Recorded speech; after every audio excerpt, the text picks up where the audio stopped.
तो एकदम दचकून घाबरत पडत आला व पटकन पायऱ्या चढून ओसरीवर आला व म्हणाला, बघ बघ, समोर त्या खांबाला धरून एक माणूस उभा आहे.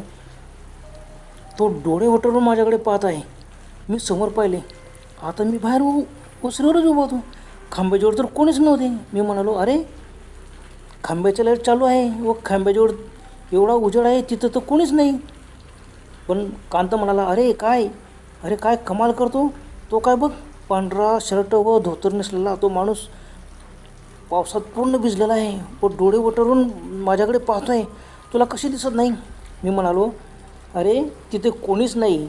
आणि खरंच मला कोणी दिसत नव्हते. कारण हा अंधारात जायचा घाबरतोय म्हणून नाटक करतोय मला वाटले. मी त्याचा हात धरला व छत्री त्याच्या हातून घेतली व पायऱ्या उतरू लागलो. पण तो खूपच घाबरला होता. त्याचे अंग थरथर कापत होते. मला जाणवलं, अरे बापरे, एवढा का थरथर कापतो. तो जागचा हलला नाही.